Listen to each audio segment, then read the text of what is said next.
भैया बहनों, कल हमने साखी के जो आगे के पद्यांश थे दोहे थे उनके बारे में चर्चा की थी और उनकी व्याख्या को सीखा था। आज हमें उससे आगे की जो है पद्यांश देखेंगे।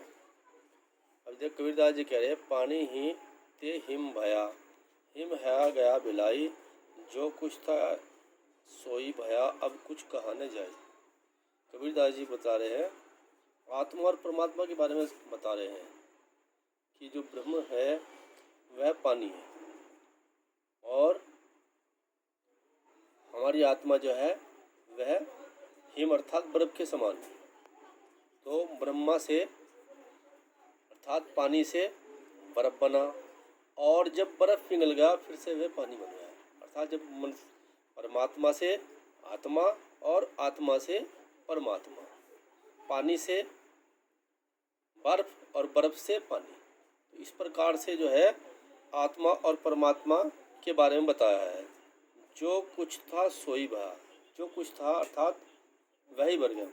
जो जीवात्मा है वह ब्रह्म का अंश है और ब्रह्म का अंश आत्मा बनता है। जब आत्मा मनुष्य मर जाता है तो वह फिर परमात्मा में विलीन हो जाता है।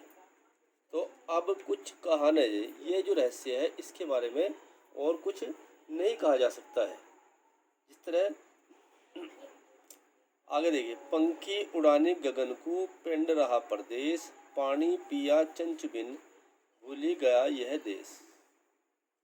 फिर आत्मा के बारे में बताया है कि जो हमारी जीव आत्मा है अर्थात जब मनुष्य इस संसार में मर जाता है तब यह बहुत कबीर ने मुक्त आत्मा के बारे में बताया है कि अपूर्व दशा का वर्णन करते हुए कबीरदास जी कह रहे हैं कि जब जीवात्मा रूपी पक्षी शून्य देश रूपी गगन को उड़ गया, पंड रहा परदेश, तब जो है यह हमारा नश्वर शरीर इस संसार में ही पड़ा रहा। अर्थात जब जीवात्मा को ब्रह्मांड के दर्शन हो गए तो संसार जो शरीर है संसार में ही पड़ा रहा, क्योंकि अलौकिक समय में निवास करने वाली आत्मा का इसके प्रति कोई मोह नहीं रहा।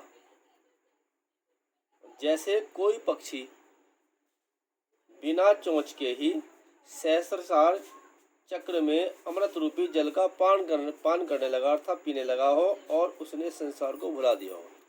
कहने का तात्पर्य यह है कि जब आत्मा रूपी पक्षी को अलौकिक संसार की प्राप्ति हो गई तब वह इस नश्वर संसार के भौतिक सुखों को भूल गया। देखिए यहाँ पे विभावना अलंकार है, क्योंकि जहाँ बिना कारण के कार्य हो रहा हो तो वहाँ पर विभावना अलंकार रहता है। यहाँ बिना चोंच के ही जो है पक्षी पानी पी रहा है। अब आगे देखिए, पिंजर प्रेम प्रकाशिया, अंतरी भया उजास, मुखी कस्तूरी मही मही, वाणी फूटी बास। कबीरदास जी ने फिर आगे कहा है इसमें कि ब्रह्म के उदित होने पर के कारण यह शरीर रूपी पिंजरा, पिंजरा माने जिसमें पक्षियों बंद किया जाता है, पिंजरा अलौकिक हो उठा। क्यों अलौकिक हो उठा?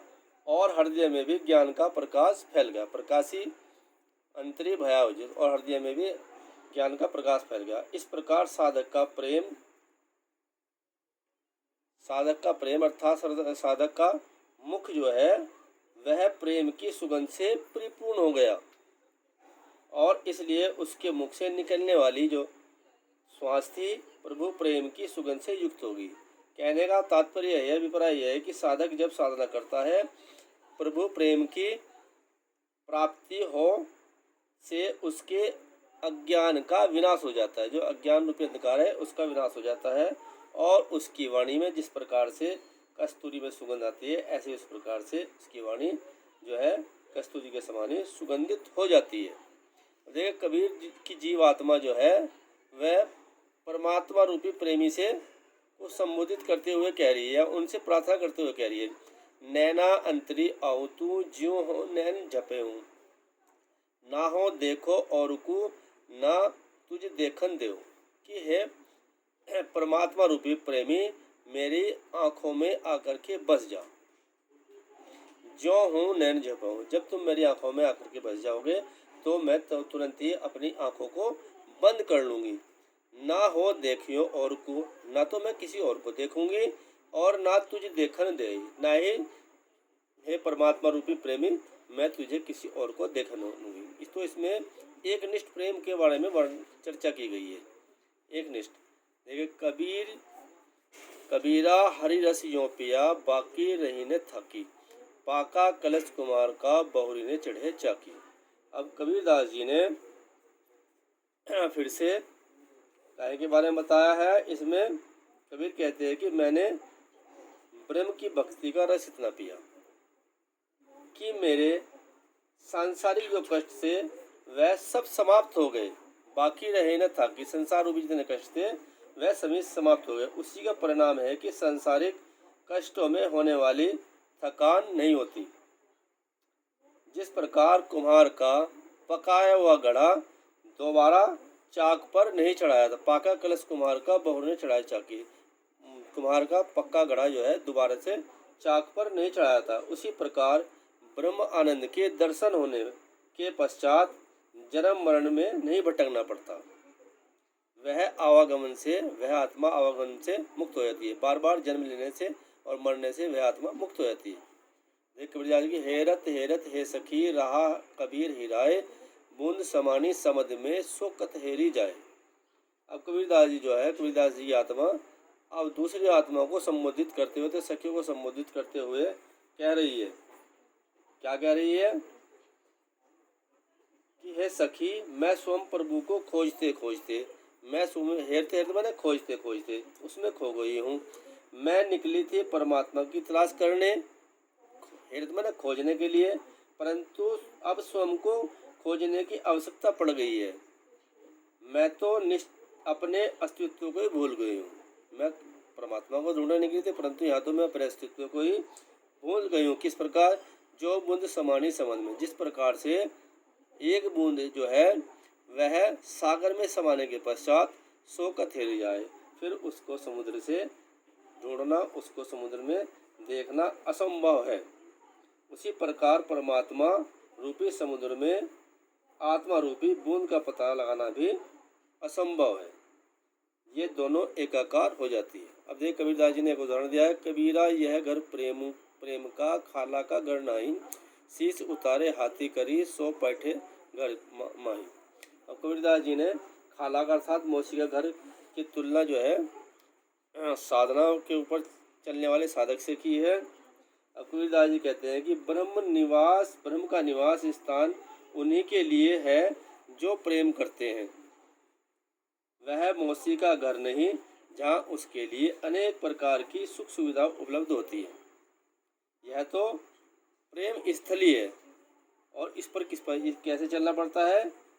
ब्रह्म की प्राप्ति हो तो वही व्यक्ति कर सकता है जो साधना में अपने शीश को हाथ में लेकर के, अर्थात अपना सब कुछ सर्वस्व त्याग करके प्रस्तुत हो जाता है, वही इसमें पदार्पण कर या प्रवेश कर सकता है। अब देखिए अहंकार के बारे में और प्रभु के बारे में बताया है। जब मैं था तब हरि में, जब मेरे अंदर अहंकार था, घमंड था, तब मेरे पास परमपिता परमात्मा नहीं थे। अब हरि है, मैं नहीं। अब जो है मेरे अंदर हरि है, अहंकार नहीं। अर्थात हरि हो गए तो अहंकार नहीं हो, अहंकार हो गए तो हरि नहीं हो। दोनों में से एक ही चीज रह सकती है। सब अंधियारा मिट गया जब दीपक देखा माया, मेरे मन का अंधकार सब मिट गया, अज्ञान रूपी अंधकार मिट गया जब मैंने परमात्मा रूपी दीपक को अर्थात ज्ञान को देखा, तब मेरे मन का अज्ञान रूपी अंधकार मिट गया है। इस प्रकार भैया बहनों, आज हमने जो साखी के अगले दोहे थे उनकी व्याख्या की और इसको समझा। इसी के साथ जो है आज मैं समाप्त करता हूँ। कल आगे से पढ़ाया जाएगा, पदावली पढ़ाई जाएगी। धन्यवाद।